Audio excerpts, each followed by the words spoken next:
Line with us here for the last time of this podcast.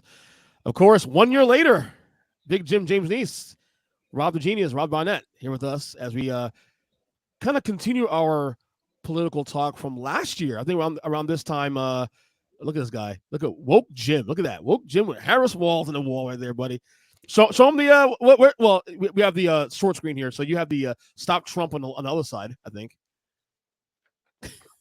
Right there. Why'd you put it in your yard, bro?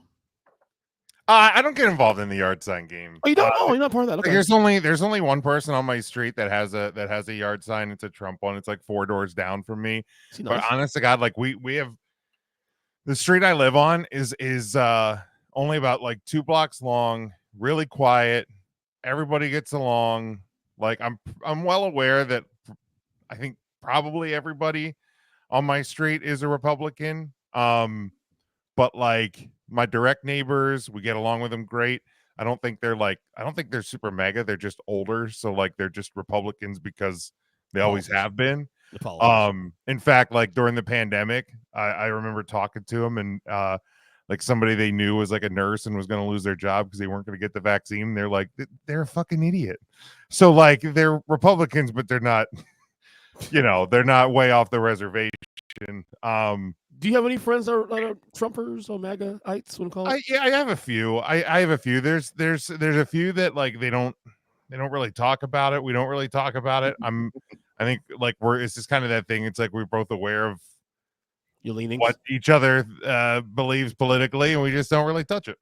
Rob, what about you? You have any friends of yours that you're close to that are on the other side of the aisle?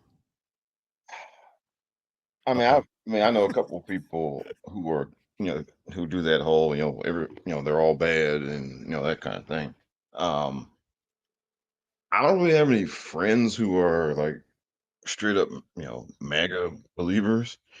I know some folks who vote Republican because they've always voted Republican. As far as I'm a couple family members who have bought into some of the tinfoil hat stuff, but honestly,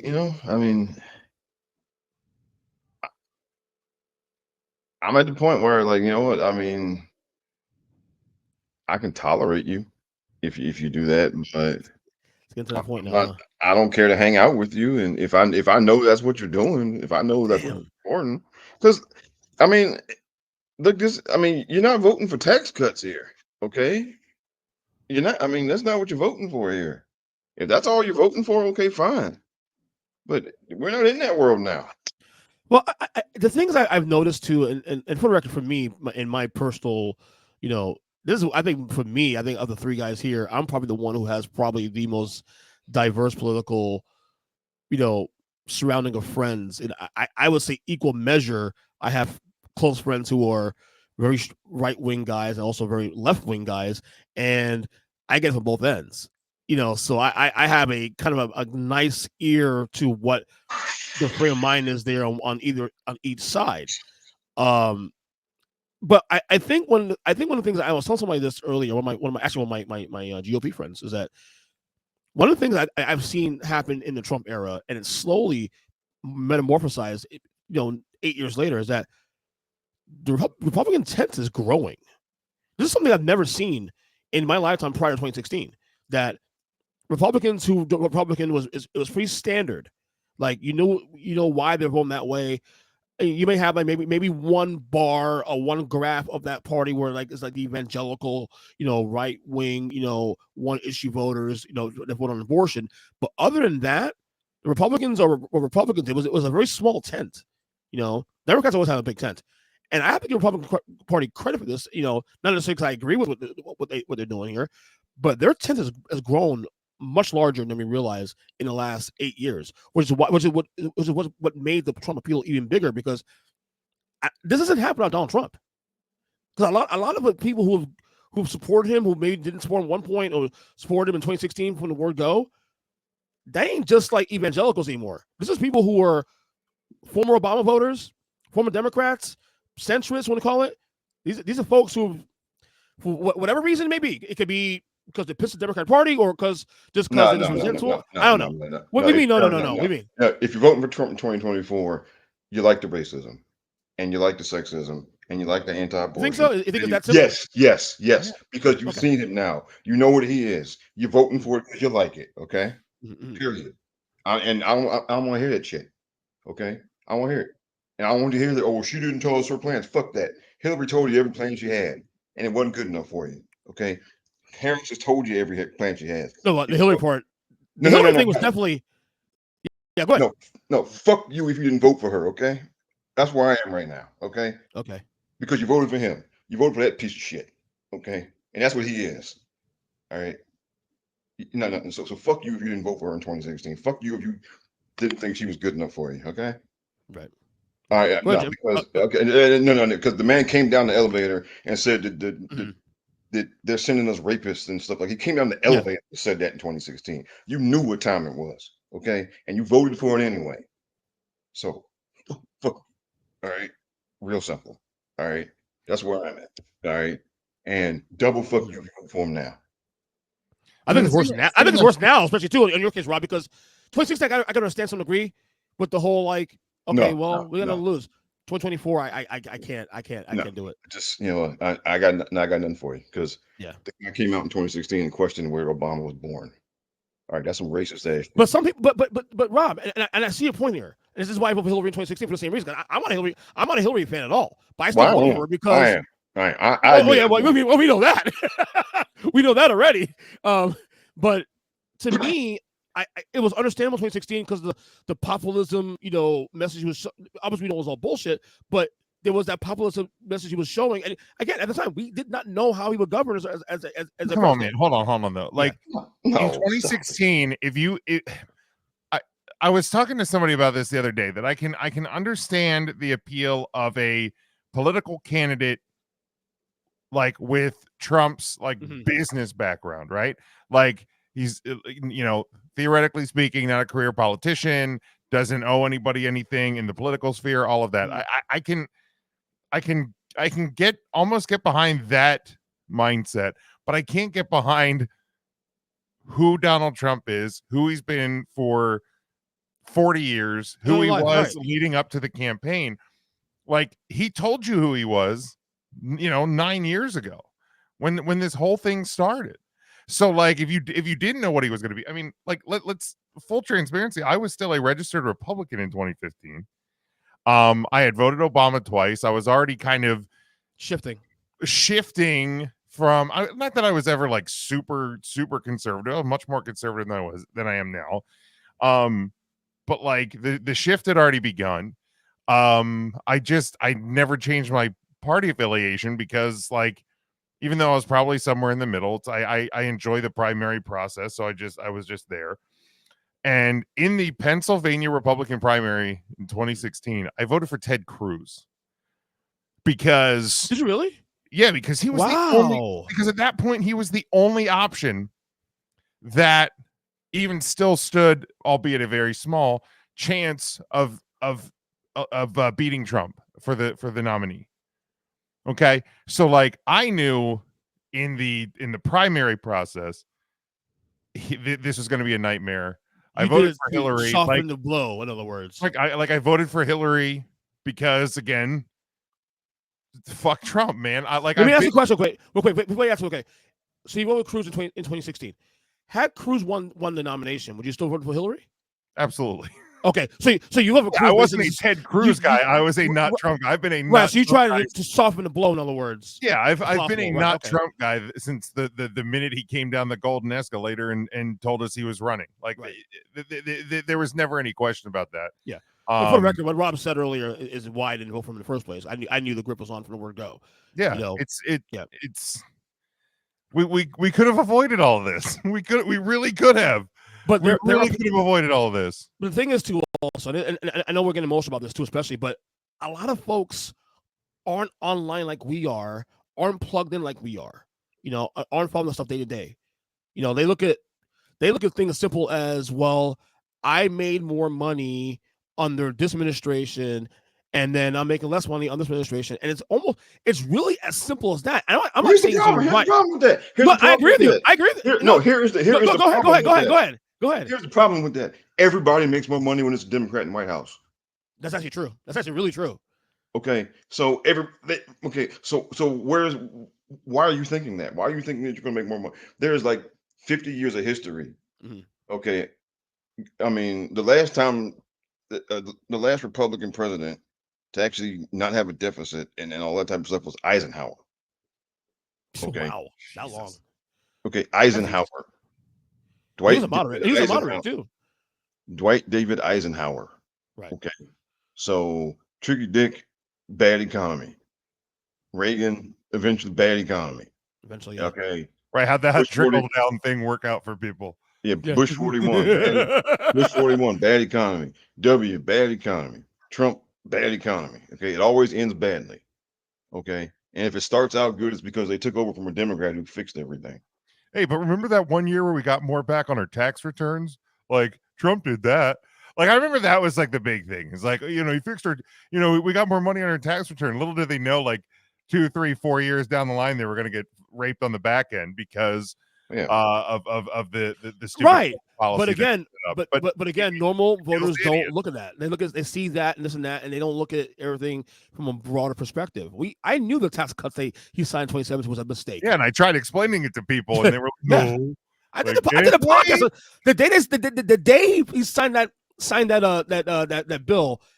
Even there was even a MAGA guy who said, "This is not good. I don't like this idea."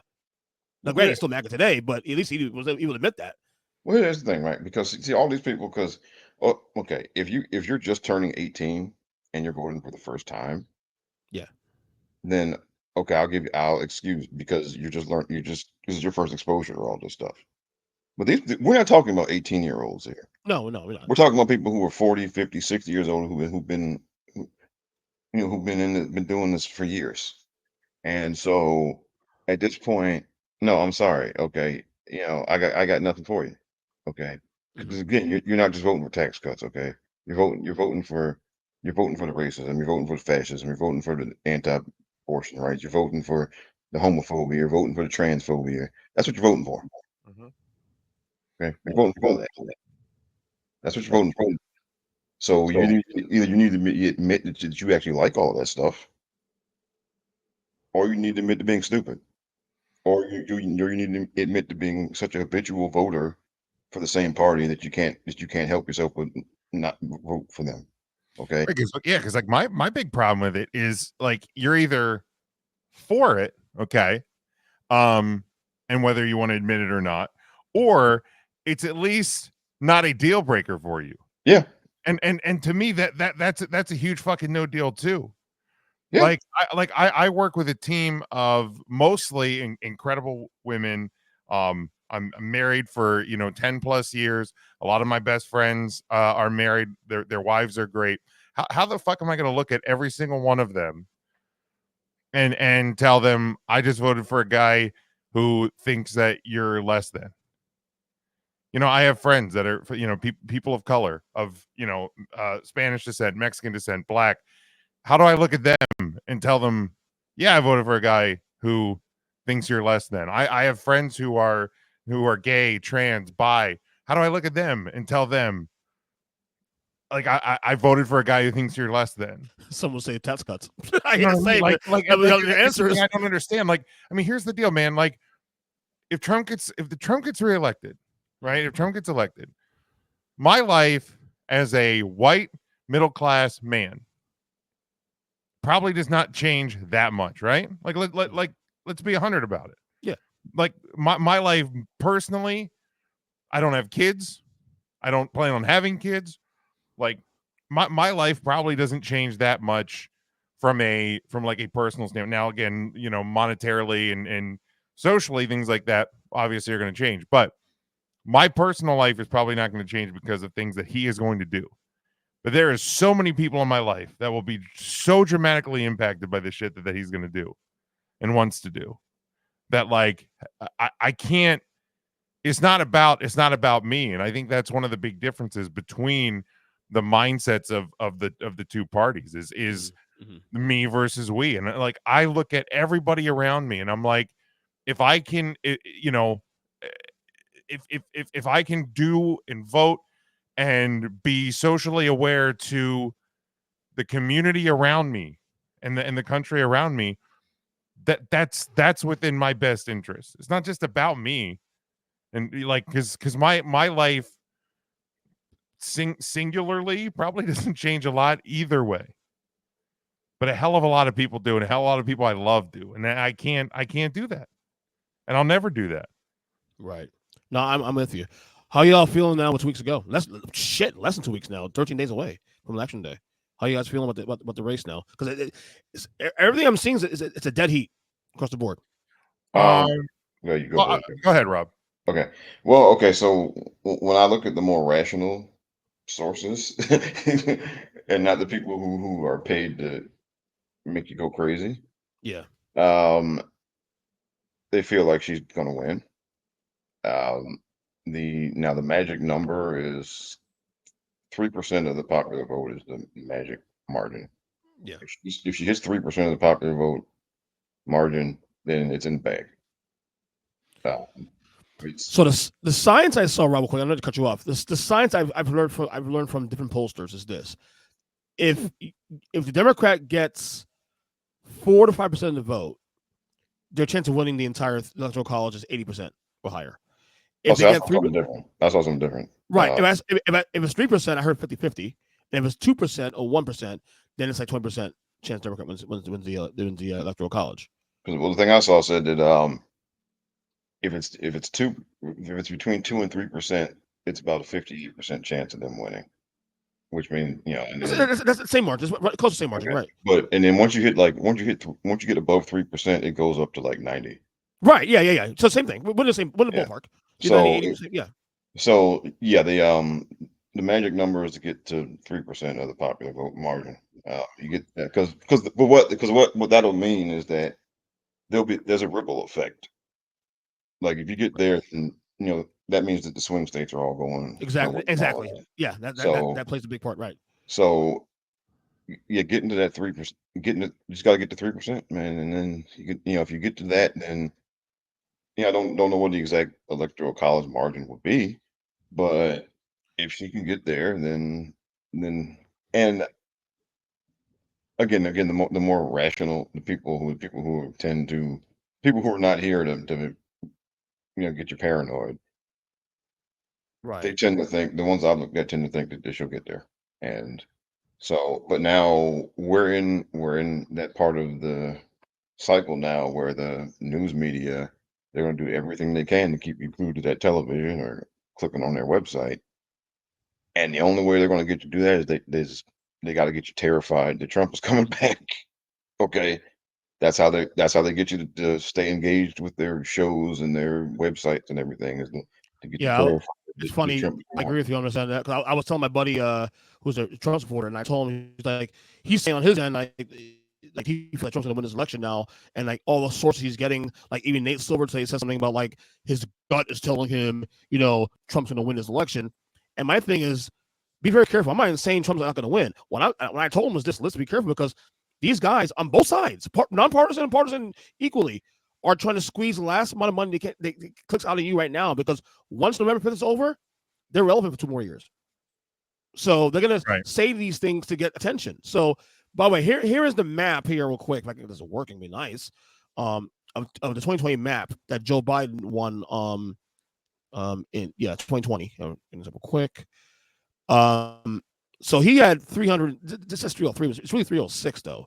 He had 306 electoral college electoral votes, which by the way I got dead on correct. The only thing I got wrong in 2020 was I got Georgia wrong and North Carolina wrong. I had Biden winning North Carolina and Trump winning Georgia. Wait, hold on. That's not it actually. What the hell? This went away. Okay, hold on. Here it is right here. But yeah, so the map was 306 232 actually. This is actually wrong. It says 303 235. It was actually 3, unless they readjusted some things here. It was actually 306 232. Yeah, the one I pulled up on my own has Biden at 306. Right. So the thing is here, Biden won by a smaller margin than the poll. So the polls, if I remember correctly, the polls had Biden up heading into election night. Had Biden winning by 8%, between 6 and 8%. He won by 5%. Actually, when it was all said and done. The 51% to 46% to Trump. And my thing is, do you see? I don't. If you run on Rob's numbers of like 3% should be enough for Kamala to get over the top. Do you see a 2% swing in 4 years? No, that's the question. No, because here's the thing. I mean, I can only extrapolate like where I live. Okay, I live in central Pennsylvania. By the way, you are also the ground zero right now for this damn fucking election again. Oh yeah, you don't got to tell me. I get 15 phone calls and 35 texts a day. You don't have to tell me where I'm at. And mailers and everything else. And every fucking commercial break, I would pay YouTube TV about $50 extra at this point if I could just watch Moments of Zen, but instead of commercials. But yeah, I mean, I can only go off what I see. You know, like we are west of Philadelphia, we are east of Harrisburg and Pittsburgh. We are in a area here that is usually always red, right? Yeah. I saw a significant number of Biden signs in stuff in 2020. The number of Harris signs that I have seen this year in my county is, unless fucking COVID brain ruined me, and that's just pandemic forgetting things. Not, I've knock on wood, not to the best of my knowledge ever had COVID. Because vaccines work, people vote blue. But the I have seen significantly more Harris signs. Have you really? Than I did Biden signs. Absolutely. Oh wow, that's interesting. I wouldn't have thought that, actually, to be honest with you. And I have seen a few like Republicans for Harris signs. Okay. I have seen there's a house literally 2 blocks that direction from me. That it was a duplex house. Both sides of the duplex 4 years ago had Trump signs. Both sides of the duplex this year have Harris signs, including one side of the duplex that has a sign that says "Not again, Don." So, you know,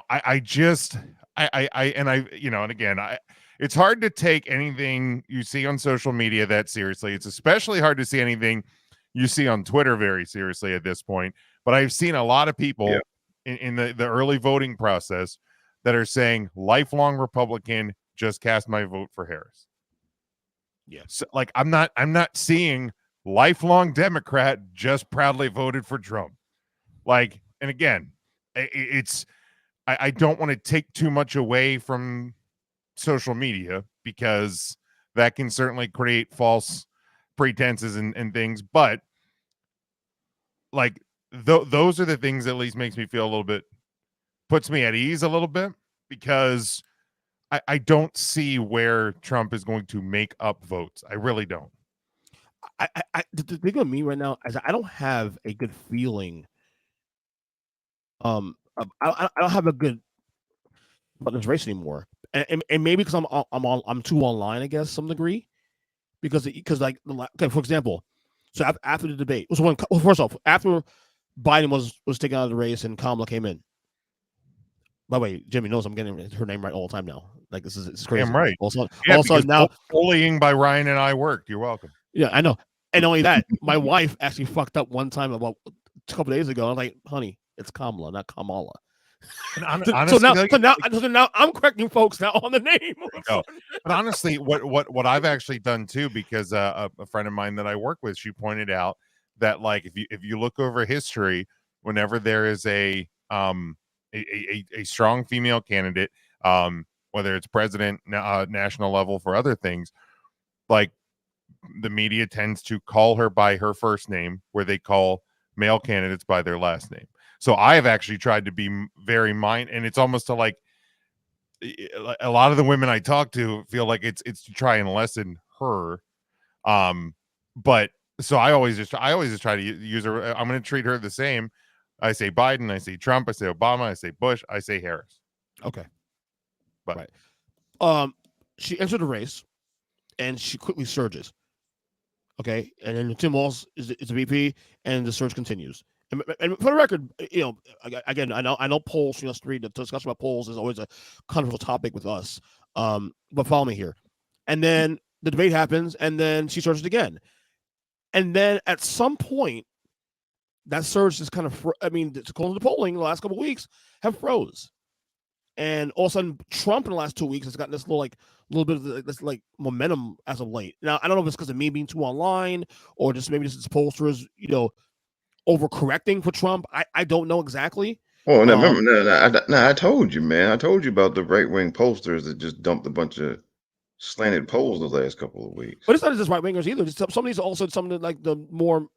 I don't know how you got people Nate Silver, but Nate Silver now is He's all of a sudden. he's a hack now. No, A lot of people say he's a hack now, and a lot of people say he's bought by the Russians. well, no, because I don't know all that, but he's running like a gambling site now. yeah, So and the whole point of gambling sites is to get you to bet. yeah, It's not to give it to you straight. Okay. right. And so because what happened with him was all right. So 2008, and I think I explained it on Twitter to you guys. 2008, he was like the guy saying, "Don't listen to any one poll too much," because at that point there weren't as many polls. So Right. whenever one came out, like the cable news folks would go crazy over it and everything. And he was one of the he was like the one guy saying, don't believe any one poll. You should take Right. all of them and do the average and da, da, da. And that was basically that was the rule for a few cycles. But in the last couple of years, what the Republicans have been doing is they have pollsters that they use now, and they kind of just flood the. Well, mainly Trafalgar and Rasmussen, the two main ones that I like. Every time I see their slants, I always take the other side of the argument and put the baby in the middle, because I know Well, they're very slanted. But another thing is, even like some of the polls that aren't like necessarily aren't right wing fostered. Like I've explained how just the sample sizes or the sample makeups are just bad for a lot of these things, and how they'll have just contradictory results, right? I Yeah. mean, like in a lot of those polls, like Biden would be barely winning or not winning voters under 30, and then he would be winning with seniors, right? And which is insane.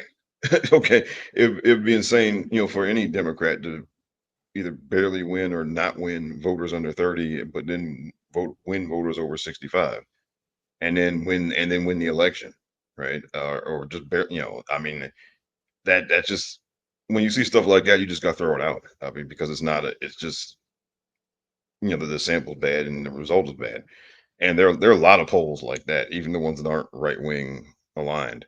Like even the Wall Street Journal today, just an hour ago, sent me a thing, and it has Trump up by 2 points now. And then nationally, right?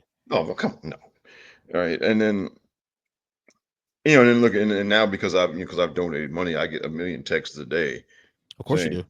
saying we need more money because Every time Duke sits on the chat, there's no $10 in his name. Well, because look, it costs money to run, and it costs more money to win. Yeah.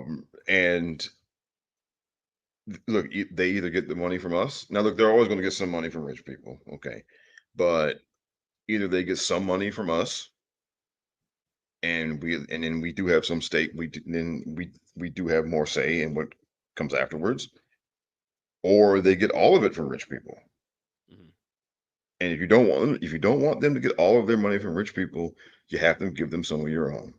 Okay. And no, I can't write it, obviously look, I don't write $1,000 checks. It's $5 here, $10 here when I have a chance. Or now you can give as low as $3 for some of these places. Yeah. And you got to do, because I learned that listening to James Carville. Like I read one of his books way back when Bush was in office, and he was giving advice for how to turn things around at that time. He's like, look, you gotta, it costs money, and it again they can get all their money from Wall Street, or they can get some of it from us.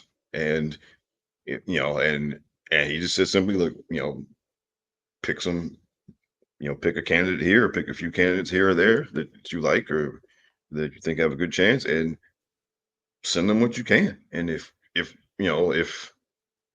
more of us do it, then I mean, yeah, you can't write a check for I can't write a check for $1,000, Hmm. but if 1,000 of us give them $5, then that's even better. And you should do that because Obama said once, he said voting is not a spectator sport, or politics is not a spectator sport. No, it's not at all. You got to do more than just vote. Um, I volunteered in the past. I always donate now. Um, and that's what you got to do because I mean, because now more than ever, I mean, look what we're up against. I mean, Yeah. I mean, and look, a lot of this right wing stuff is not new. A lot of it, like they're pushing real hard now because Trump is really their last hope for a while to get some of this stuff in. Because I mean, if you look outside of him, like their their candidates are really boring people, and they're not very, you know. I mean, unless you're like in some deep red area where everybody always votes Republican, their candidate, I mean, they don't have very appealing candidates. I mean, and so and because Trump, because he's a celebrity and he has a lot of that energy and all of that stuff, got people, Right. we'll get energy behind him and whatnot. But because look, I mean, if Hillary ran against Ted Cruz, she would have ran him out of the building, or against Jeb Bush, or I mean, because those guys, they're boring people, and they're not very, and there's nothing, they're not very appealing people. But this is what worries me about this campaign, though, for Harris, though. Unfortunately, I mentioned earlier about like there's been like, according to the polling, there's been a little bit of a freeze, and maybe it's just people trying to squeeze money out of this before the elections, comes to a head in 2 weeks. But the thing, so obviously the campaign numbers have kind of frozen. It got to like 49-50%, and then now it's like kind of like 48, 49 now, and that's kind of, and we got into like a discussion about this a couple weeks ago. The Cheney endorsement. Now, again, take the endorsement. I'm okay with the Cheney endorsement. It is what it is. Okay. But I think having Liz Cheney stump around for her is not a good look, man. And it's alienating a lot of voters, even in the party itself. And the polling, again, controversial, yes, to all of us, is sort of reflecting that now, because the numbers have kind of petered out since then, since the Cheney endorsement happened. And then on top of that, Liz Cheney's on stumping for her now, three different states in the last like couple days. That's not very popular, even in the party, even with leftists in the party, especially too. Do you really think anybody's going to not vote for her? Do you think anybody who was? I think there are some people.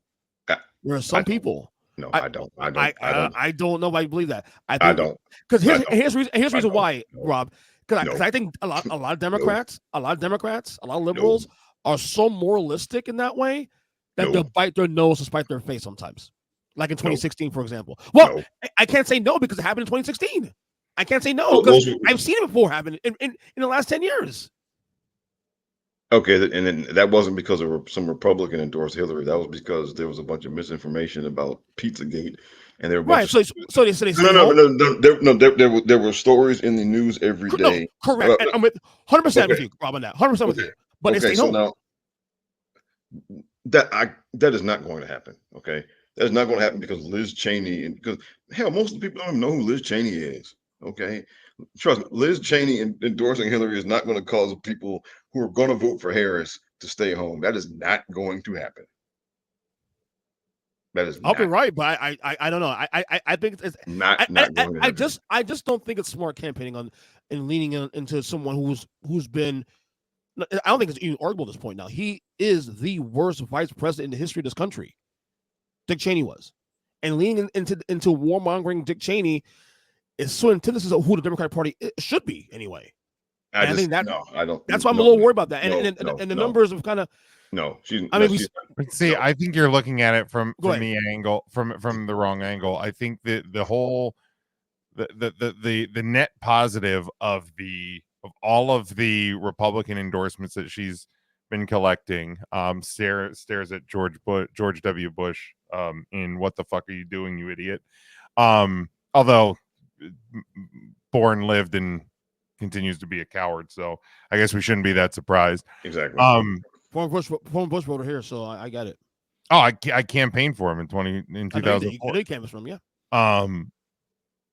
But I think that the purpose, the benefit, the benefactor of those, it's not I think you're looking at the micro. The macro of it is, look at the pages and pages of career Republicans, both in and out of his freaking Trump's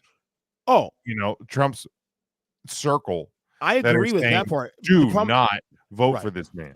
The problem, so like you're looking at you are hyper focused on Dick Cheney and the Cheney person. Yeah, like, and I think that's I don't think that's a factor. I really don't. Now, will there be handfuls of people that it may change?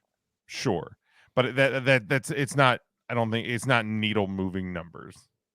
No. And maybe you're right about that. Go ahead, Rob. Go ahead. And also look where they're campaigning. They're campaigning in Texas. Why? Because they see an opportunity.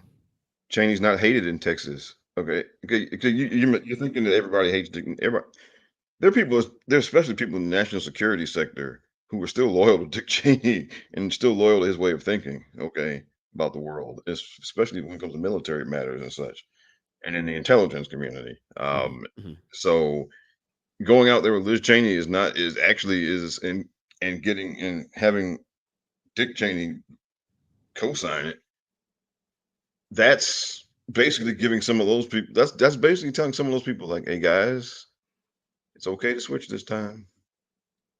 Okay, it's okay. But is he the guy, or that family the guy that wanted to tell you that though? Well, but he's not doing it. He's not doing it though. But to your point. He's not the one out there. But it's still a daughter, though. I mean, it's still that connection. I know it's nonsensical, but at the same time, people see that. Like, what the fuck? The Cheneys, really? Yeah, but Meghan McCain's not John McCain either. Like, let's be fair. Yeah, right. I mean, like to Jim's point about George Bush. I mean, Bush had more impact than Cheney. Bush's ratings leaving office was what, 25%. Well, I think honestly that basically is to send a signal to Republicans who really don't want to vote for Trump, but they're afraid to step out there and say so. You got to look at the bigger message in it. The bigger message is... I get the message, and that part I've always understood, even 2016 and 2020, never Trumpers. I totally get that. It's the who in that party is you're leaning on is what I have problem with. Liz Cheney is not trust people. First of all, fewer people know about her than Dick Cheney, because she was not the vice president. Okay, and then there isn't anywhere near, and because fewer people know her, there is far less contempt for her than Dick. If Dick Cheney was out there campaigning, then okay, I might be more open to listening to what you're saying here. But it's her. She's not him, and she's not as well known as he is, and also, and then and she got credit because she was one of the few Republicans on the January 6th committee. She's been speaking out against Trump and against for years, and she sacrificed her seat in Congress. She could have kept quiet and got along, and she might be Speaker of the House right now. So she sacrificed her whole political career, opposing Trump. So she's earned, what little bit of kind of, head nodding or whatever she gets from us. She earned it. This isn't a stunt. She earned it. Okay. And so, she has paid for opposing Trump. She paid the price for opposing Trump. Okay. So she earned it. All right. Like, it's just weird. My word, optics. It's well, put it like this: the people who are most knowledgeable about her also know that she paid for this with her career. Okay. And she paid for it. All right, she's not somebody, because a lot of those never Trumpers didn't sacrifice anything. Um, but she did. So she's earned that spot on the stage. Okay, Yeah. and again, the people who know the most about her, or most who are most aware of her, know why she is where she is right now. And they know that she was on January 6th committee. They know that she, has been opposing all of that stuff from Trump and his people for all this time. And they know that it cost her political career. My issue isn't necessarily the Republicans and stuff and trying to get the court that vote. My issue is more so, do you alienate potential Democratic voters who are No. already on the fence? And look, we discussed this last year. We did this roundtable around this time. The Gaza issue, as I told you, still looming ahead. It's still looming right now on October 24th. Right now, as we do this podcast, 25th, 23rd, whatever. It's still looming. And again, Michigan is front and center, the state that will, one of the 3 states will decide this election, and that's the state that will tell you if voter apathy will happen. And because there's a lot of voters, Arab Americans, who not going to vote for Trump, but going to stay home because of the Biden administration and their stance on how they've been handling this, and Kamala Harris not necessarily doing enough anyway. She's certainly, in my opinion, showing more resistance to getting a ceasefire, but not enough for satisfaction for that demographic in Michigan. And again, I think the problem with Democrats too also is that their tent is so big that they can't satisfy everybody. Well, You know what I'm saying? What I would say to those people is, you might not be satisfied with the way she and Biden have been dealing with it, Yeah. but Trump will let Netanyahu turn that area into a crater. Oh, without question, he's worse Okay. than anybody. So I agree with him. I mean, so it's you can go with the people who are at least trying, or you can go with the guy who will let Netanyahu do whatever the hell he wants. I agree 100%. Okay, so that's your choice. And look, I don't think anything is going to change really there until, as long as Netanyahu's in power. So because agreed. and that's, so you either go with the people who are trying to get something out of there, trying to put some guardrails up for him or something, or you can go with the guy who's just going to let him do whatever he wants. I mean, those choices. That's simple. Jim, any thoughts on the Gaza thing? Yeah, I mean, I know, you have people there, and we've talked about this. But my whole thing is, like, I haven't deep dove the numbers or anything like that, but like, right, I've never seen like actual tangible proof that this issue has caused a negative swing to Biden or Harris. Exactly. Yeah. And that's so, because that's the thing, is if there's not tangible proof that it's impacting them. Yes, there again, look at the thing we were just talking about. There may be handfuls of people that either are going to vote for Jill Stein, or they're going to write in Daffy Duck, or they're just not going to go out and vote because of this issue. But I personally haven't seen anything that has said, okay, since in the last year, this issue has taken Biden/Harris from a 49%, I'm just making up numbers, 49% in Michigan to 46% in Michigan. Like, I haven't seen it. I personally haven't seen it. So yeah, again, there will be people to do it, but then there also will be people that say, I'm not voting for it because of this. But then when push comes to shove on November 5th, they go, well, if I don't vote for her, bad thing, even worse things are going to happen. And they're going to make a hard choice, because I mean, literally, how many ceasefire attempts have there been and have gotten derailed because Netanyahu's holding out, hoping that Trump gets elected? Yeah. And then the other thing is that again, this is another thing where the people who are most knowledgeable about this stuff, about what's going on over there,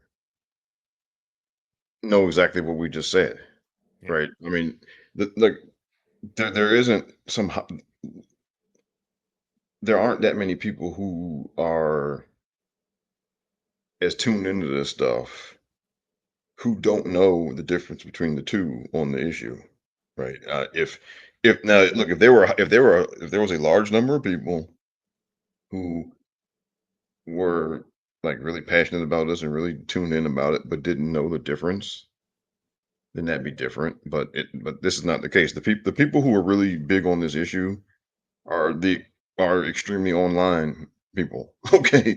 And that's another one of those things. And also, I mean, look, just generally speaking, in terms of just in terms of this country, our country, generally speaking, the general take is that Israel has a right to defend itself, and that's because we've been taught that. That's what we've been taught here for all our lives, right? Right. And now some of us have, have a more nuanced or complex or muddled view of what that means in 2024. But the general sentiment is, if you're on the side of Israel defending itself, in general terms, generally speaking, in this country, if you're on the side of Israel has a right to defend itself, that's a winning position. That's what most people think here. Okay.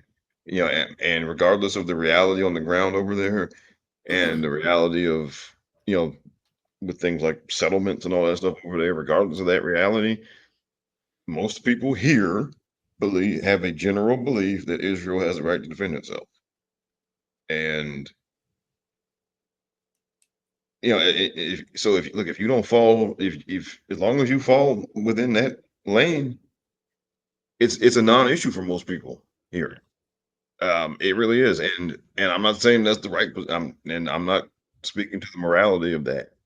Again, the things and honestly, I don't consider myself qualified to really pontificate on what's going Neither on do I. over there. Neither do I. Okay, That's an issue I stay away from, honestly, personally. it's not that I don't have an opinion. It's just I don't have the knowledge to really speak on that. Like I know what I'm talking about, and it's too serious of a thing, in my opinion, to just be out here talking if you don't know what you're talking about. Yeah. But the general consensus view in the United States is that Israel has a right to defend itself, and if you fall somewhere within that range, then it's a non-issue for most people Right. here. My concern is that you'll have the folks who are so passionate about the situation in terms of that, and that they'll stay home. And we Those again, just- 2016 looms over your head because of that alone. Those are the Yeah. outliers, though, man. But when I look, because this Pennsylvania, Michigan, obviously key states on both sides. Wisconsin also, yeah. But like, I look at trends, historical trends in these states. 2016 was the only year since 1988 in Michigan that went red. Right. And that was and Trump barely won that by 11,000 votes. Barely won. Same thing with Pennsylvania. Right. Pennsylvania has gone Democrat in a presidential election It's 88. every year since 1988, except for 2016. Right.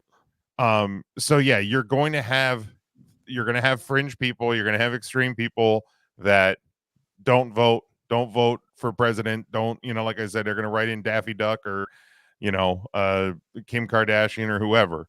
But I think as the next 2 weeks, hammer down, I think there's going to be a lot more of those people that say a lot of it. Because again, it's easy to say things for the last year. And I think Rob and I both even said that when we were on this show in November last year, when this whole thing broke out. It's like you can say a lot of things, but when you get in that booth, it's just between you and that sheet of paper or that computer screen, and you and God or whoever your higher power is. And if you don't believe in a higher power, just you and a piece of paper. But here's what worries me though, Jim, about that with Pennsylvania though. The marches are shrinking. Like you look at Obama against McCain in 2008. So he won by 10% a 10% margin in 08. In 12, he won by 5%. Yeah, 5%.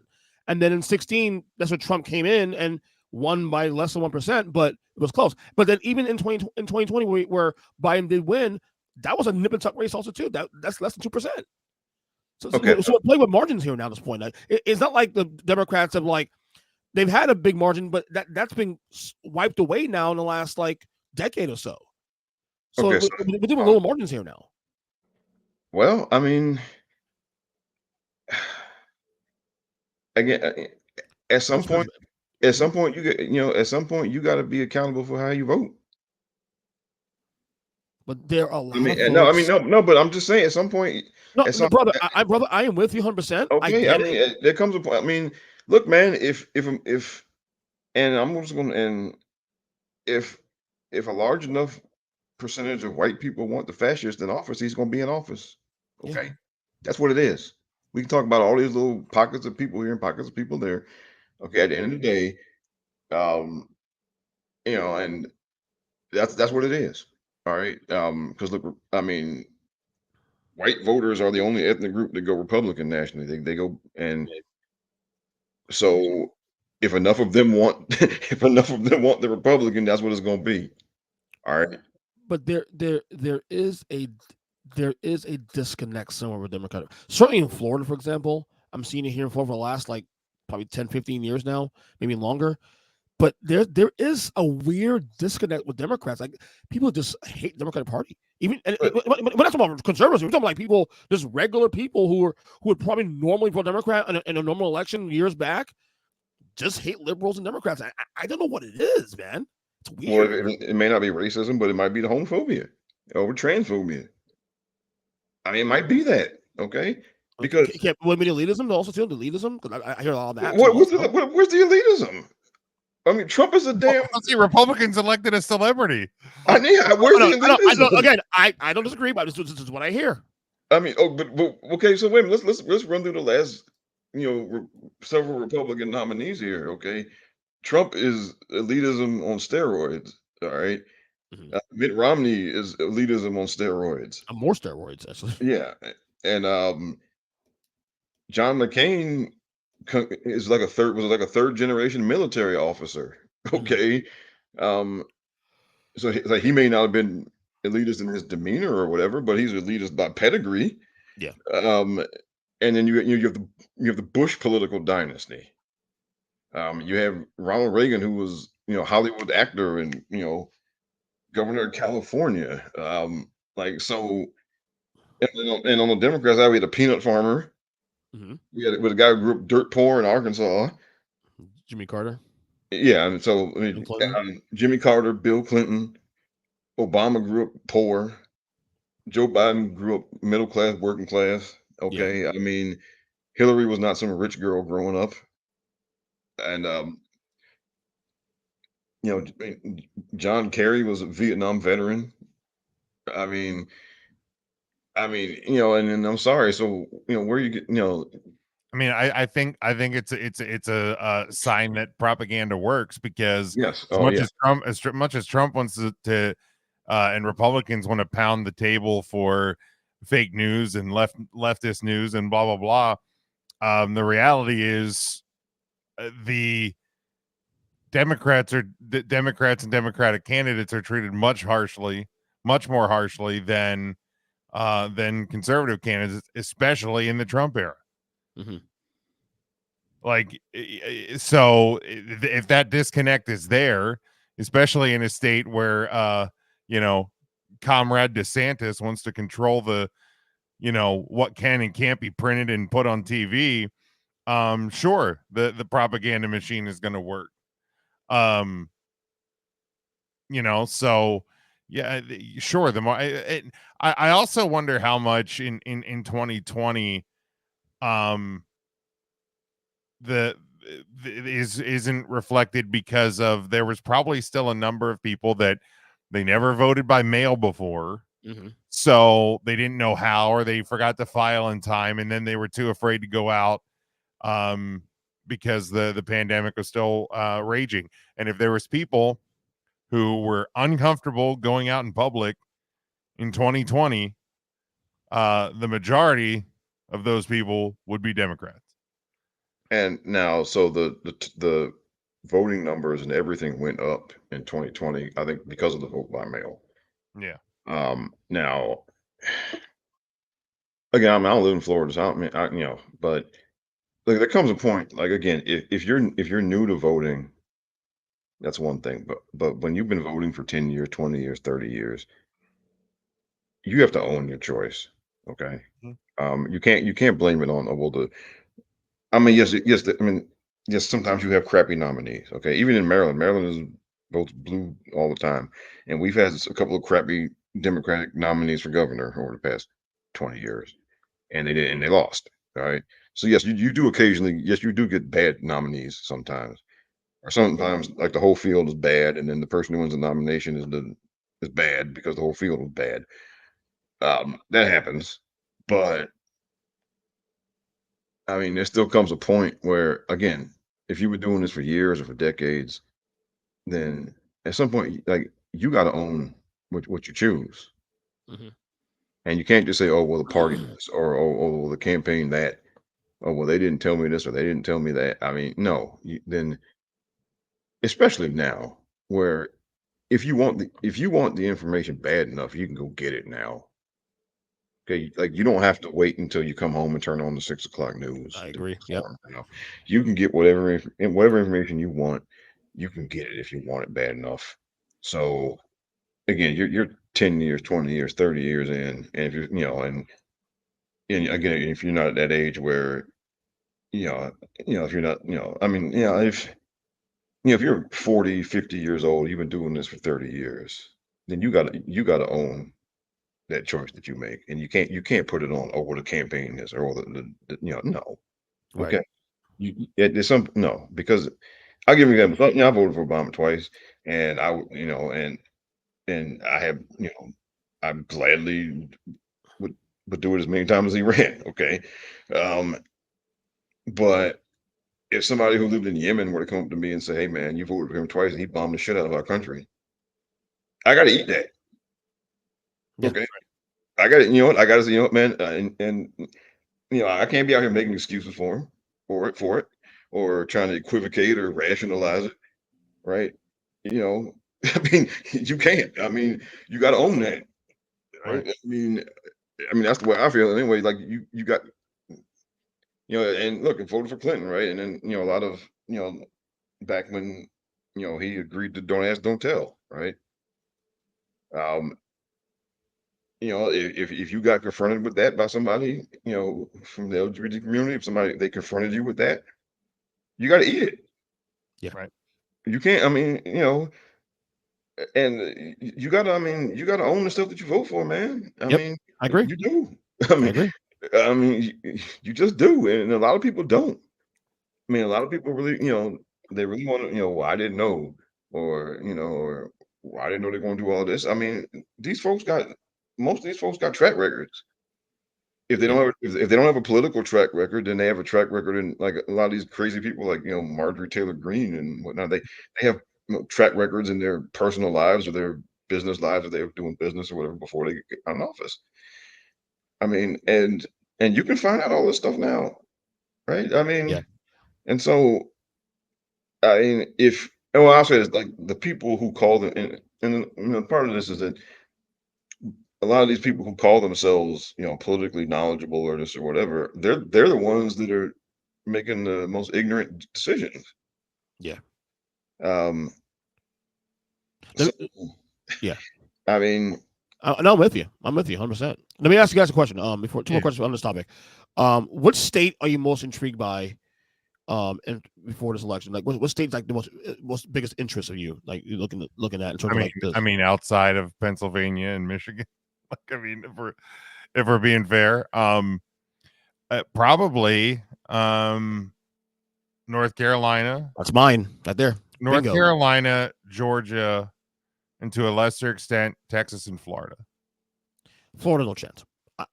If the margins are within 4%, though, I'll be impressed. But North Carolina is that if she wins North Carolina, she wins the election because she could lose Georgia, but if she gets Carolina, she'll be okay. Because Uh, as long as she gets to 3 states, the 3 blue wall states plus North Carolina, that means she's winning this election. So, what about you, Rob? What state you like most focused on right now? Because I'm on Carolina, especially with Mark Robinson now. What he's been saying, because he was already down 10 points before all the bullshit, like black Nazi stuff he was saying, or had said in the past, and now he's even down even more. I'm wondering if that will bring down the ticket, the Trump ticket now moving forward. He's already distanced himself from Robinson's result, and rightly so. I mean, that got it, man. That is He's a fucking idiot. He's a fucking idiot. that I mean, first of all, I had never heard of New to Africa until this story. Yeah. I mean, Yep. Number one and number two. Okay, how bad? I mean, how much of a deviant are you when, like, he didn't just go to the video store and get videos. He used to post up and watch them for hours at a time at the video store. Yep. I mean, that's bad.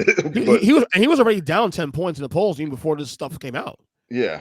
Now it's even worse. I'm wondering if this will bring down the ticket now. Would this affect the presidential ticket now? Because remember, margins. It's about the margins now. And Carolina, she's been playing Carolina definitely.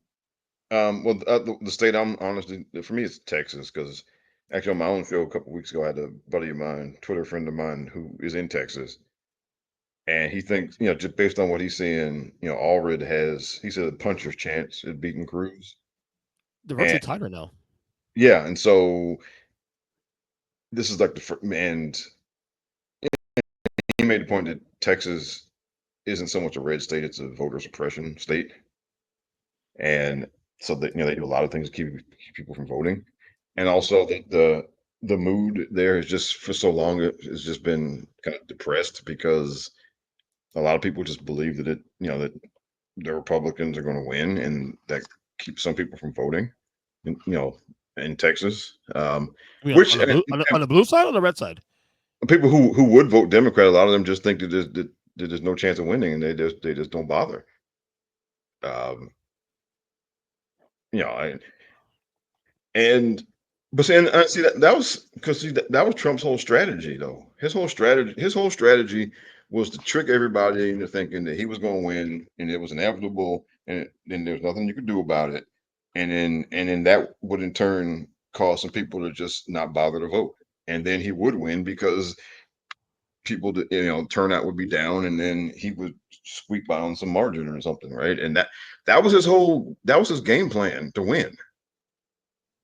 That was why, he was going so hard at trying to, portray Joe Biden as Sleepy Joe and all of that, because he was hoping that people would just either, would think that, well, Trump's going to win regardless. What's the point of voting?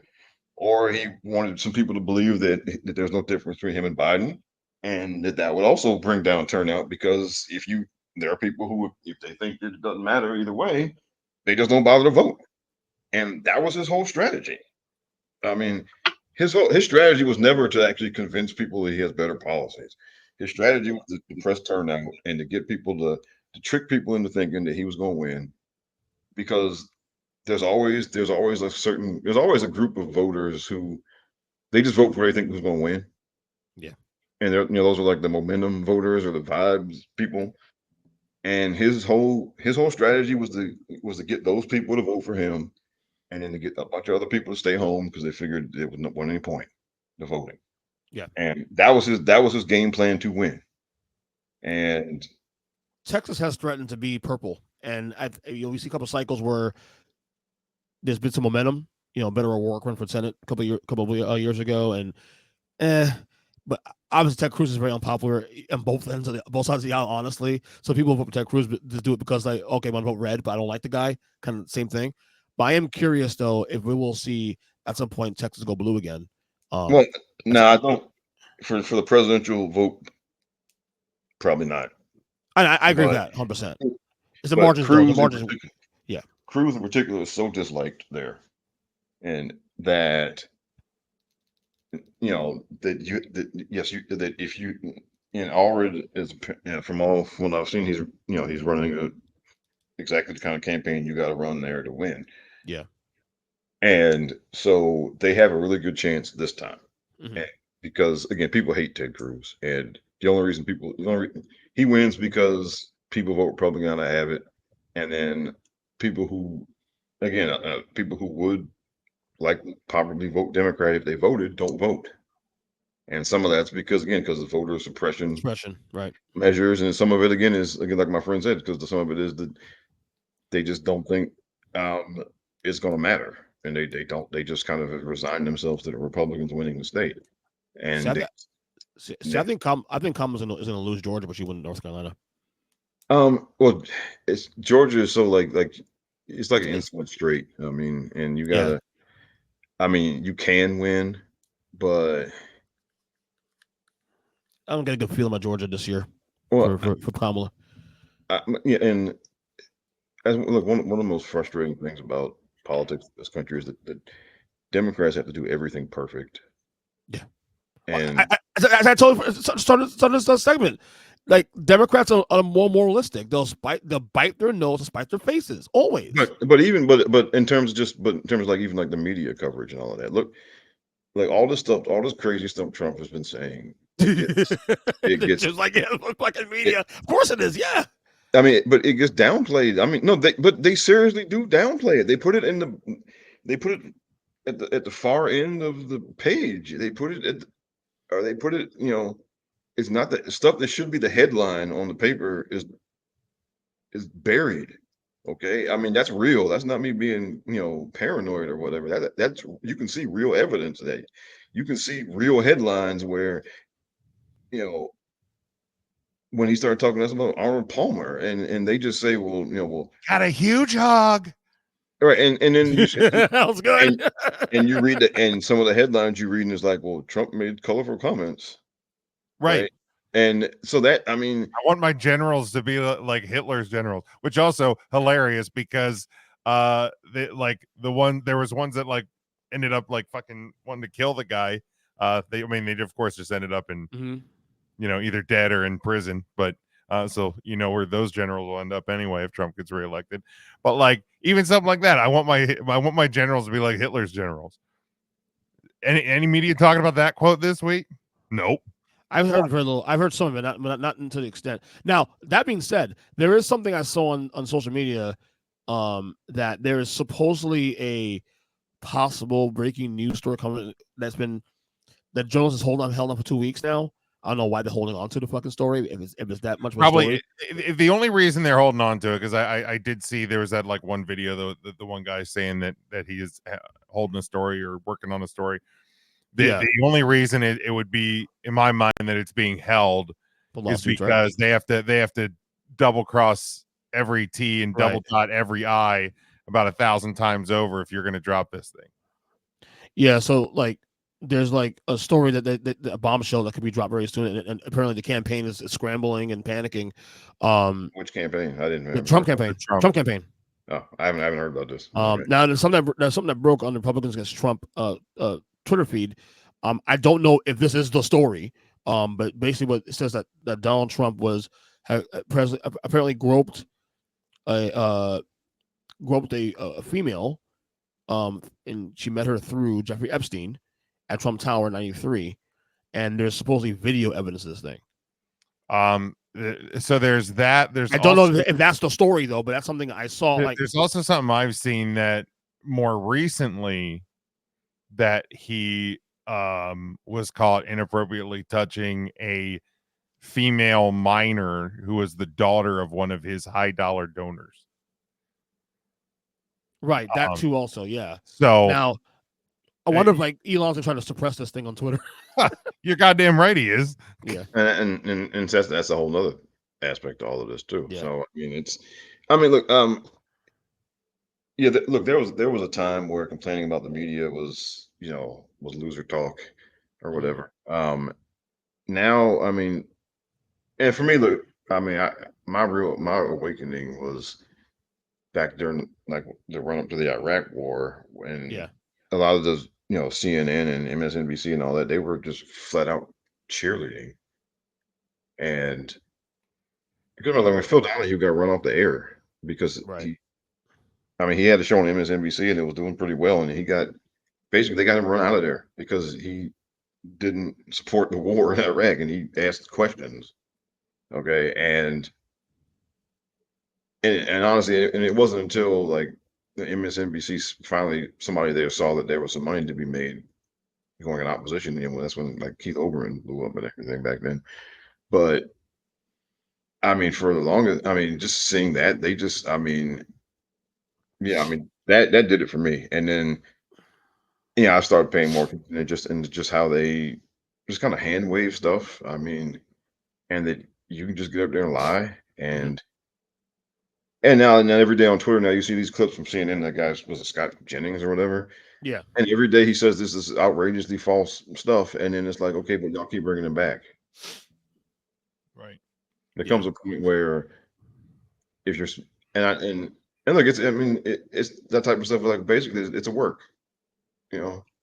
Well, You know, the saddest commentary, because I when I saw chatter about the potential whatever this bombshell is, and I was talking to a couple friends of mine, Harris supporters, and the response from both of them is Trump supporters won't care. that's the other thing. They won't. Like when it comes out, they won't, like actual Trump supporters won't care. They'll say it's fake, it's AI, it was a setup, it wasn't really him. Um, because again, he can do no wrong. I mean, earlier this week when Trump went to Asheville and disrupted, everything there because his motorcade and security and all that has to come through. And there's literally people who are trying to rebuild their lives who are Yeah. now at a gridlock for hours because they went out to get supplies or they went to the store or whatever. And now they're stuck in gridlock traffic because he has to make a campaign stop to try and make himself look better. Right. And like, and when I posted about it, there's a friend of mine who is a Trump supporter that laughed at the post. Like, we heard about how, like Biden and Harris are only giving $750 to these people, perpetuating that lie. FEMA ain't helping, perpetuating that lie. But then when you actually have people in Asheville going on social media saying this is a fucking disaster, like this asshole, why is he here disrupting our cleanup efforts? And a Trump supporter laughs at it. Like, you know what I mean? And that's the bizarre world where we're at. Because yeah, I'm voting for Harris. I voted for Biden. I voted for Obama. Mhm. I voted for Hillary. But like, I'm not. They're not without blame. No, and well, let's go back. Like when the Monica Lewinsky stuff happens, Yeah. there was, I mean, there was serious. There were people, diehard Democrats who were dead serious that Bill Clinton should resign. I remember that. Okay, I mean that was a serious He debate. got he got more popular after that whole thing. To be honest with you, Well, his numbers went up to the roof. Actually, because one, I mean, because once you find out what the other guys were doing, I mean, Newt Gingrich, don't know if you're married to Newt, don't get cancer. And Mhm. because he's like a two-time offender on that Yeah, one. yeah. And then the guy who took over, Newt stepped down because he got busted, and then the guy who took over for Newt had to step down because he had messed around too. And so, all these other guys are all out here messing around, and they're pointing fingers at Bill. I mean, so yeah, I mean, and but there was serious, people were dead serious that that about Bill resigning, even though I mean presidents fooling around in office is not some it didn't start with Bill Clinton. I mean, Mhm. right? And that's not to endorse that as behavior, but it damn sure didn't start with Bill Clinton. Um, but there were people seriously, believing that he should step down. And so and look at Howard Dean. Howard Dean, his campaign came to an end because he yelled into a microphone. Just so stupid, by the way. And actually because in 2004 I was volunteering for John Edwards in 2004. Oh my God, really? That was a really wise decision on my part. Dude, Actually, he seemed like the golden boy until he well, wasn't. Yeah, for actually, real. Yeah, for real. actually, it was fine in 2004, but 2008 is Oh wait, was when you got when fucked. he messed up. But in doing that, I met some campaign people, and and got a little insight into the inner workings. And like Yeah. Dean was hated by a lot of the media, and so he yells into a microphone, and basically that was like blood in the water, and they jumped on it, and he got run out of the primary because he yelled into a microphone. Okay, Mhm. so when I see that, and I remember that, and Biden way back in '88, he got, I think he got, he got caught plagiarizing something or whatever, and that ended his primary campaign in '88. Yeah, exactly. So I mean, stuff like Thank you, that. Jim. I was like, Yeah, I know I so have this. that okay, for those of you who weren't around back then who might be listening to the show, that ended a political campaign. That Literally, it literally ended a just political a campaign. yell. And guess what? Only 20 years ago. Yeah, Only not that 20 long years ago. ago. It Not so ended long ago. I was an adult already at that point when this happened. it ended a campaign. He was Yeah. considered to be unserious at that point, and he had to get out. Okay, and so for for me, I remember that, and when I see all this stuff that Trump is just saying and doing, and it's just whatever. Oh, that's just a It's new one. bizarro world, Yeah. man. It really is. Yeah. I mean, which is why and yeah, just I it's the deck is stacked against the Democratic Party. It's nationally, and I mean, you got people on the on the Republican side asking for Harris to prove she worked at McDonald's 40 years ago. Right. I Yeah. mean, Trump hasn't released medical records and God knows what else, but you can't find a W-2 from 40 years ago. from McDonald's, Like, what the fuck are we doing? and where and then like what are you supposed to what's that supposed to prove, right? Yeah. And again, we talk about all this stuff about elitism, and like Biden was one of the poorest senators in office. Okay, and he didn't have any money in Wall Street or any of that stuff. Like because like that's a fair criticism of people like Nancy Pelosi, that she has a lot of these Wall Street money going on around her. Biden had none of that going on. Okay, Biden was living off his Senate salary for all those years, and what his wife made teaching. Okay, and and then so when people when I hear the charges of elitism about Democrats, please stop it. Okay, Tim Walz is like flannel dad. Like, what? right? The dude lives in a governor's mansion and sold his house. He didn't even own property. He was fuck it, I'll buy something when I'm out of office. Yeah. Like, what? Like, who? Who does I that? didn't know that, actually. Yeah. I did not know that. Yeah, that was his big. He moved when he won and became governor. He sold his house because he's like, if I'm gonna be living in a governor's mansion, what do I need another house for? I did not know that. That's crazy. And they're like, well, what happens when you're not governor anymore? He goes, there's gonna be houses for sale. Like, So last question on this one, on this topic. So you guys think Kamala's gonna win still?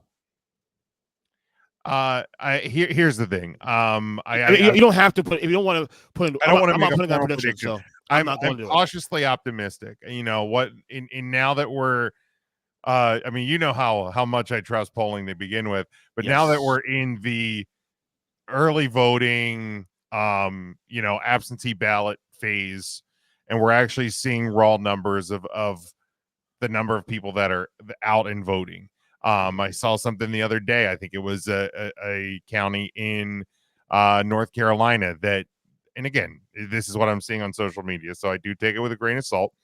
But like they said, I have not been in the line this long since 2008 with Obama.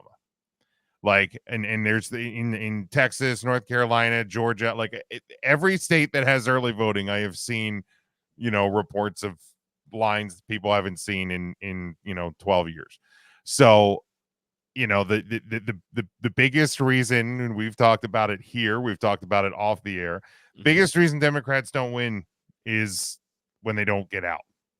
So, you know, and granted, part of these early returns could be Republicans as well. So I'm not just I'm not just assuming that it's all, but with the early returns that we're seeing, what I'm seeing just locally in my area, I know that a couple of friends of mine that have Trump family members, the Trump family members have commented multiple times about how many Harris signs they've seen. Ooh. So like those are the things that like as I will not be okay until, you know, until until it's all over. But the the little shreds of optimism that I have are I'm finding in those pockets. What about you, Rob? I Well, think you think Cobb's winning. I think, well, look, after 2016, you don't assume anything. But put it this way, you know, because I've talked in our little chats with Duke about history, and Yeah. so if you go by history, if you go by the way things are looking structurally, you know, then as long as the people turn out, if people, as long as we vote, if we turn out at the same rate as like the energy you're seeing and the, you know, and whatnot, then structurally and based on historical factors, she should win. For Trump to win, again, he has to reverse so many different kind of historical things uh, to win, and it's just it's too much. And then he has to overperform 2020. He has to he has to overperform 2016 and 2020. And there's no reason to believe that he's going to overperform. So it's a matter of, you know, it's just turnout. If we get turnout, then she wins. I think it's that simple. That's the thing. If turnout is not an issue, Democrats almost always win elections. Yeah, and I mean, it could potentially, again, and if they max on turnout, then I think it could be it could be 5 or 6 points if they max on turnout. That's ultimately what it comes down to. I'm not making a informed prediction at all. I already said in the podcast a couple of episodes back, I am not doing it. I don't have a feel to this election because the polling is weird. And even if I believe it, don't believe the polling, I don't want to lean on that. So I'm not making a informed prediction at all. I just know that, you know, and look, we do hold a podcast every Tuesday with Jim, and you already decided we're going to not do a show that night because we're going to be too distracted and too keyed in. Here's what I'm going to say, and I don't think this is going to happen because of how polarized as a country, but here's how I'll know if Kamala's going to win or not early on. If she's sitting with 215 electoral votes, between 210 and 215, by 10 o'clock Eastern Standard Time, she's winning the election. Because by 11 o'clock, Oregon, California will go blue. Meet like that. So she's got to be sitting between 205 and 215 between 10 and 11 o'clock. And if she has that many electoral votes by that time, she's winning the election. Because 11 o'clock comes in, and she's going to get at least 70 electoral votes between Oregon, Washington, and California. Yeah. So you're saying 10 o'clock, you know, 200 or more is the magic number. You want me to be at 200, but I don't think it should be at 200 or more. Because like to your point, when at 10 o'clock, 4 years ago, Biden didn't have any, and we're close to that at 10 o'clock. But to be fair, also a lot of the states didn't report this stuff until later because of the mail-in ballots and absentee. Right. You know, because especially like Pennsylvania, they can't because of, and again, the funniest part about my state is Republicans are already crying foul about how, oh, well, the election results won't be in because of mail-in balloting and blah, blah, blah. And I go, hey, dickheads, it's the Pennsylvania Republicans that made it that, you know, absentee and mail-in votes can't be counted until election day. So, you know, I have a lot of issues with Florida, but the one thing that they can do is count their early votes early. You know, so like if Pennsylvania Republicans got their heads out of their ass, not holding my breath on that one, then we would know a little bit quicker. But hopefully, the keys to one of the big keys to Pennsylvania is Pittsburgh, Harrisburg, Philadelphia city. They get out and vote. It's a lot. Like, you know what I mean? Philadelphia carries a lot. Philadelphia carries a lot of that. That's the thing, man. Is like, and to the last real quick thought, but like the point about like Biden only getting 50% in 2020, like that margin closing. I also wonder how much it is. He's still an old white dude. Like, you went from Barack Obama to Hillary Clinton to Joe Biden real fucking quick. I don't know if the impact to the right sector of voters in the Democratic Party changing late in the game to Harris, we'll get those numbers up too. That's my hope. But it's certainly, as you saw, I mean, we were organized last year about Biden being in the race. You saw the poll numbers again. Polling controversies in this podcast, but she surged. It was the right choice because the numbers flipped. Sure. I mean, here again, I was going to vote for the Democratic candidate either way. Right. And I mean, the thing that I've said about Joe Biden since he decided to run in 2020 is, and then through this administration, and eventually, not how it ended, but that it ended, and all of that, and that he is one of the few people, maybe ever, to put country over self. And history will remember Joe Biden a hell of a lot better than a lot of people are treating him currently. Probably, and they should, because we are polarized though. So I don't know. I have a lot of faith in that anymore. Well, that's why I said like history books, not people's bias. And to that end, I mean, I think one thing the Democrats have to do is Democrats need to do the same thing the Republicans did with Reagan, which is you got to do the full on just campaign talking about how great the guy is from here on out. We don't do that. Right. Yeah. And that has been a major strategy of Republican politics since Reagan got out of office, that they go around telling everybody how wonderful he is, or he was. And we should have been doing that about Bill Clinton. We should be doing that about Obama, and we should do it about Joe. Because that's because if you don't say it, people do forget. Yeah. I won't stop singing his praises. I'm thrilled to vote for Harris. I think she's going to be fantastic if she wins this election. But man, it broke me up because of the way it went down. Like, if this was the plan from the beginning and we find out years from now, Joe had this in his back pocket, let's get through the convention, they can slander me all they want, and I'm gonna walk away and hand the keys over. But like my whole thing was, and I was talking to Ryan about it the other day. If like let's say the ticket didn't change, my whole argument the whole time is, if it's not going to be Joe, it's going to be Harris, right? If it's not going to be Biden, it's going to be Harris. Right. So why not just vote for the guy who's already here and whose administration is kicking ass? And then if there comes a time where he can't anymore, then you just hand the keys over anyway. Yeah. Like, you know what I mean? Like, well, we are lucky. If you compare it to like a family situation, well, what happens when grandpa can't drive? You take the keys away. Well, right.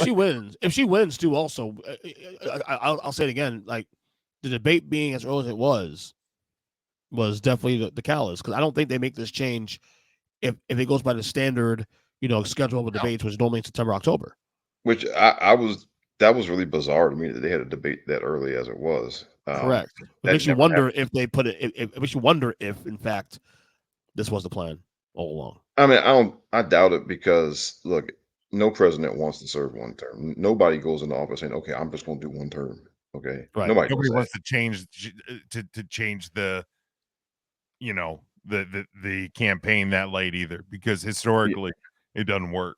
Yeah, and then exactly, and so it's um, like I don't, to this, I will not accept the way that they treated that man within the party. Yeah, I'm sorry, never, and never.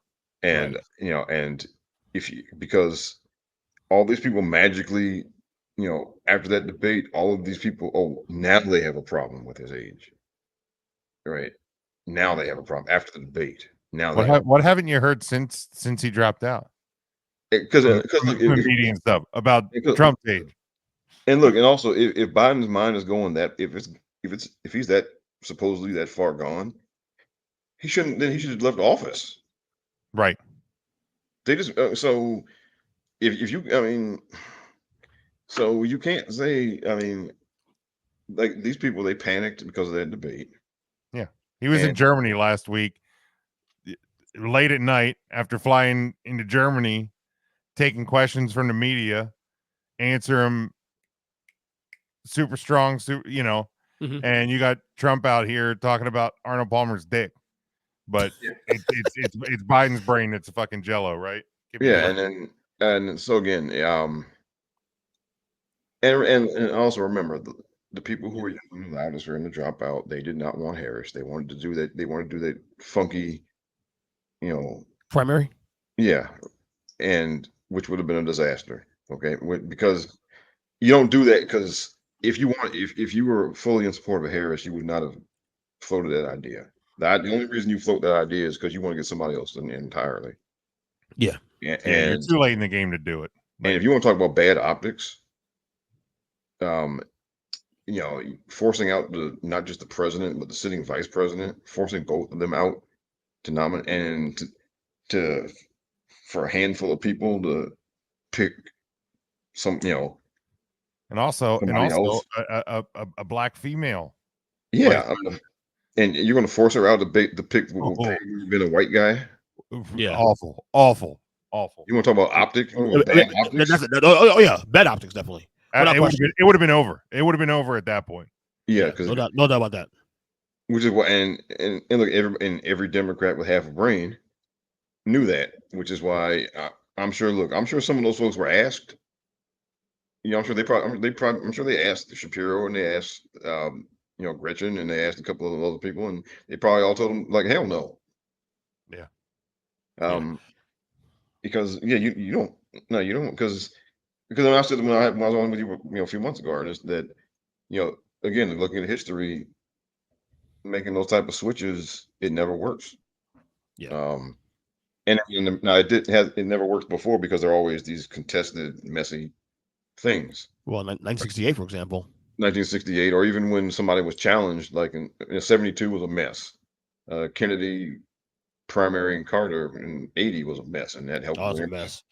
Yeah. So, and then you can even look at, you can look at like in 1992, you had like Pat Buchanan and Pat Robertson challenging, Bush 41. Those things are all, it's just, Reagan challenged Ford in 76. Like those things they don't work out. Well, they don't work out because they're always messy and whatnot. Now, in this case, this was not messy, and Biden, whatever he says publicly, I can almost guarantee you that he waited until, he went out in such a way that he could tell all those people to go fuck themselves in the process. Yeah, pretty much. Yeah. I mean, like when, he waited and then to drop out, and then he did it in such a way basically to tell all those people to go fuck themselves. Yeah. Because look, I mean, if you listen to George talk, that's how he is. He's really ornery behind the scenes, apparently. Oh, very yes. ornery.